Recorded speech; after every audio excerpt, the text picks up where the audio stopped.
আজ এবেলা ডিনারে বানাচ্ছি দুধে সিদ্ধ পিঠা। তো এরকম ছোট্ট ছোট্ট করে সুন্দর করে বানিয়ে নিয়েছি। আর নারকেলগুলো তো আগেই আমি ভেঙে ছাঁচ মেরে রেখেছিলাম, মানে চিনি কম ছিল, হালকা করে নেড়ে রেখেছিলাম, আজকে আর একটু নেড়ে নিলাম সামান্য চিনি দিয়ে। আর এখানে এই যে অনেকটা মাখা হয়ে গেছে, একটু রেখে দিয়েছি। তো চলো দুধটা জাল দিয়ে আসছি, দুধ তুলে দিই। এখানে 500 গ্রাম দুধ জাল দিয়ে নিয়েছি, আর একটা 10 টাকা দামের আমুল দুধের প্যাকেট। তো আর দুধে দিয়ে দিয়েছি তেজপাতা, এলাচ। তো চলো দুধটা ফুটে গেছে, এখন তুলে দিই। তো দেখি ওইটা বানাবো নাকি ভাবছি। অ্যাকচুয়ালি 9টার সময় মোমো খেয়েছি, ছেলে টিউশনে গিয়েছিল, তো ওর বাবা আমার জন্য আর ছেলের জন্য মোমো কিনে দিয়েছে। তো জানিনি তো কিনে দেবে বলে, তো পেট তো ফুল, মোমো খেলে আমার আর রাতে না খেলেও হয়। আবার খেয়েছি কখন, 9টার সময়। তো ওই জন্যে ভাবছি বানাবো না বানাবো নি। তো এতগুলো হয়েছে হাফটা বানাতে। তো দেখি আর কিছুটা বানিয়ে তারপর এতে রেখে দেবো, ওটা দিয়ে অন্য কিছু বানিয়ে নেব। ছিলাম ওর বাবা তো পিঠে বানাবো বলে, তো কি জানি মনে নেই হয়তো। আর কালকে ছেলে মোমোর কথা বলেছিল, কালকে হয়তো পয়সা থাকেনি, কিনে দেয়নি, তো ওই জন্য আজকে কিনে দিয়েছে। এবার সাথে 2 প্লেট, মানে ছেলেটা আমার তো একদম। আর এই মোমোর সাইজ তো তোমাদেরকে আগের ভিডিওতে দেখেছি, এত বড়, 4-5টা খেলে পেট ভর্তি হয়ে যাবে। আর বেলা 2টো ভাত আছে এখানে, যাবো তো পান্তা ভাত তো করা যাবে না। ওই ভাতটা আমি ভেবেছি 2টো করে পিঠে খেয়ে অল্প করে ভাত খেয়ে নেবো, তার জায়গায় মোমো খাওয়া হয়ে গেছে, ভাতগুলো খেয়ে নেবো। পিঠে তো আজকে আমি খেতেই পারবো না, রেখে দেবো, কালকে খাবো। তো চলো ফুটে গেছে, তুলে দিই। বানিয়েছিলাম তখন শীত ছিল, মন পছন্দ হয়নি, এই দুধের সিদ্ধ পিঠে ভেঙে গিয়েছিলো আর কি। ওই জন্য অনেক দিন থেকে ভেবে ভেবে রেখেছিলাম নেক্সট টাইম বানাবো। তো দেশ থেকে নারকেল নিয়ে এসেছি, কিন্তু নিয়ে আসলে কী হবে, যা গরম, ইচ্ছা যায়নি। তো এটাই আর কি, নারকেলের জল শুকিয়ে যাচ্ছে। আর সেবারে করেছিলাম না, ভেঙে যাচ্ছিলো সব। এবারে তো ছোটো ছোটো করে করেছি। পিঠের সাইজগুলো কিন্তু খুব সুন্দর বানিয়েছি। এবারে দেখো কত সুন্দর ছোটো ছোটো। আর দুধের সিদ্ধ পিঠে ছোটো ছোটোই ভালো, জানো তো, বেশি বড় বড় ভালো নয়। তো দেখা যাক, জয় গুরু জয় নিতাই বলে। তো ছাঁচ মেরে করেনি দুধের সিদ্ধ পিঠে, কিন্তু ওই নারকেল নষ্ট হয়ে যাচ্ছিলো, কী করবো, তাই ছাঁচ মেরে রেখে দিয়েছিলাম। এই দুধটাতে একটু মিষ্টি কম দেবো, নইলে নারকেলের মিষ্টি দুধের মিষ্টি ভালো লাগবে না। প্রথমে কড়াই করছিলাম, লাস্টে আবার এতে ট্রান্সফার করলাম। আগের বারে ওই চাপাচাপি করে ঢালাঢালি করতে করতেই অসুবিধা হয়ে গেছিলো। তো চলো এগুলো ফুটুক, আর কিছুটা বানিয়ে দিয়ে দেবো। ওবেলা বৃষ্টিটা হয়েছে না দুপুরবেলা, তবু একটু শান্তি। অ্যাকচুয়ালি খেজুর গুড় ফ্রিজে এনে রেখেছি এই দুধের সিদ্ধ পিঠে দিয়ে খাবো বলে। তো আরও ওই জন্য বিশেষ করে করা, গরম হোক যাই হোক, এই খেজুর গুড় দিয়ে দুধের সিদ্ধ পিঠে খেতে খুব ভালো লাগে। ওই একবার করেছিলাম খেজুর গুড় দিয়েই, কিন্তু ওই যে বললাম না, মনের মতো হয়নি। আর যখন থাকবে সব কিছু একবারে, যখন থাকবে না কিছুই থাকবে না। মোমোটা খেয়েছি তো ওটা খেতে পারবো না। তো চলো তুলে দিয়েছি সবগুলো, ফুটুক, মিডিয়াম ফ্লেমে রাখি, সিদ্ধ হোক। একবারে সামান্য একটু নুন দিয়ে দিই, নুন দেওয়া হয়েছিল।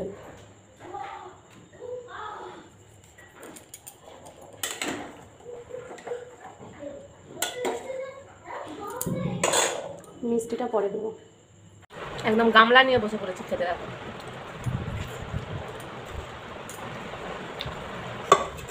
পিঠার ফাইনাল দেখানো হয়নি, আজকে খাওয়া দাওয়ার পর দেখাচ্ছি। দেখো কালকে খাওয়া হয়নি, তাছাড়া বড়মশাই সামান্য একটু খেয়েছিল, আর ছেলে একটু সামান্য একটু খেয়েছিল, আমি আর খাইনি কালকে। খেয়েছে যে আজকে একটু সকালে জলখাবার খাচ্ছি, দুধে সিদ্ধ পিঠে। তো এবারেও না একটু একটা দুটো ভেঙে গিয়েছিলো, কেন জানিনি, সবগুলো নয়, ভেঙে গিয়েছিলো মোটামুটি, আগের বারের থেকে কম ভেঙেছে। তো এই যে পুরোটাই গুড় দিয়ে করেছি। যে বৃহস্পতিবার, এখন বেলা 11টা বেজে গেছে। সংসারের সমস্ত কাজ সারা হলো, এখনও স্নান বাকি, কাঁচা বাকি, ঠাকুর পুজো বাকি। পুরো ঘরটা আজকে সার্প দিয়ে বেষ্টি করে ঘষে বুঝলাম। ওই রান্না হয় তো রান্নাঘরে তেল চিটানি, মানে জানলা আছে, জানলা দিয়ে বেরোয়নি, হাওয়াটা মানে বিপরীত দিকে ঘরের মধ্যেই ঢোকে, যার কারণে ভীষণ চ্যাটচ্যাট করে। পাথরের মেঝে তো মোছা হয় মাঝে সাঝে, আর ওই সার্প দিয়ে পুরো ঘরটা মুছা হয়নি আর কি। রান্নাঘরটা মুছি, তো আজকে সারা ঘরটা দিয়ে বুঝলাম, চকচক করছে। আর বেডশিটটা আজকে তুলেছি, বেডশিটটা বালিশের কভার টভারগুলো কাচবো। বেলা হয়ে গেছে, ছেলে সকালবেলা মিষ্টি মুড়ির জল খেয়ে কাজে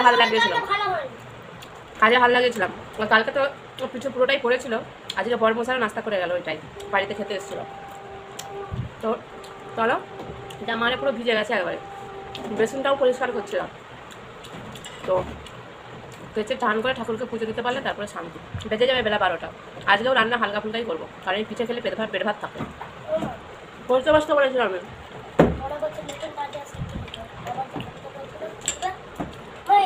অ্যাকচুয়ালি কালকে বাবাদের দোকানে পার্টি হয়েছিল, ঠিক আছে, একজনের বিয়ে, তো বিয়ে উপলক্ষে মাংস খাইছিল, তো ওই জন্য তারও খেতে ছিল নিপুরে।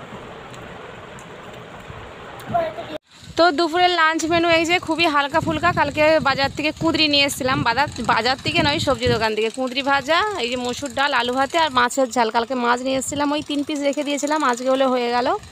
তাহলে দুপুরে লাঞ্চের মেনু তো চলো খাওয়া দাওয়া করে নেই, খিদে তো খুব একটা নেই, একদম অল্প কটা ভাত নিয়ে খাবো। আর হচ্ছে যে গ্যাসটা মোছামুছি করতে বাকি, মুছবো।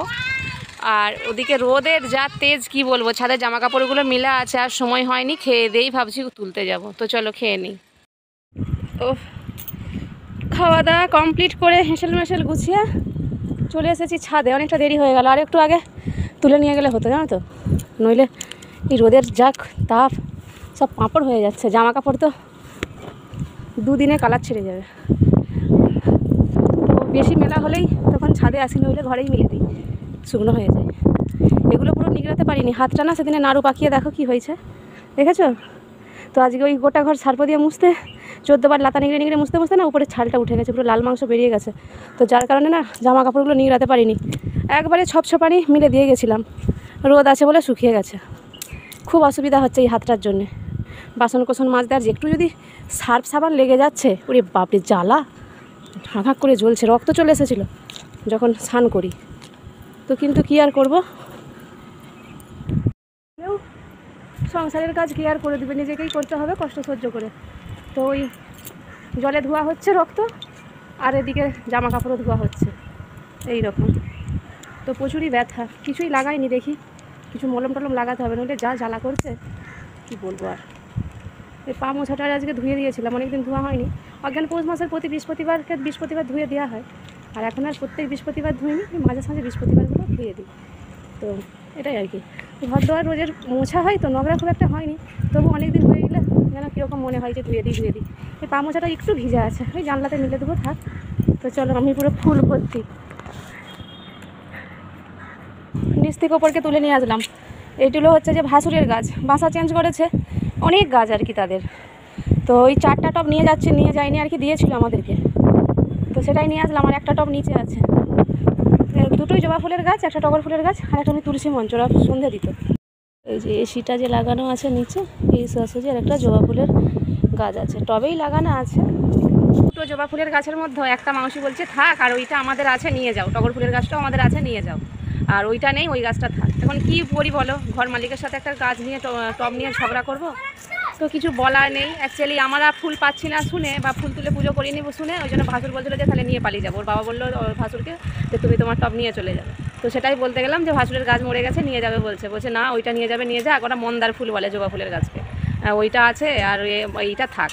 তো খারাপও লাগছে বলতে, তো কী আর করবো, ওই জন্য টবগুলো ছাদে নিয়ে চলে এসেছি, সে যবে নিয়ে যাবে। এখন যেহেতু আমি জল দিচ্ছি, এখন বাসাতে কেউ নেই বলে, তো ওই লোতাতে এগুলোনেও জল দেওয়া যাবে। আমারও ভুল, প্রথমে যদি বাপকে ছাদে তুলে নিতে বলতে মানে ভালো হতো, টবগুলো নিচে রাখাটাই ভুল হয়েছে। অ্যাকচুয়ালি ভাবতে বলি নিচে রাখলে সুবিধা হবে, আর টপ করে জল টল দেওয়া যাবে, আর দেখতে পাবো। ছাদে তো ভালো ওঠা নেই, তো সেই জন্যই রাখা, সে যে নিয়ে আর দেবে না আর কি।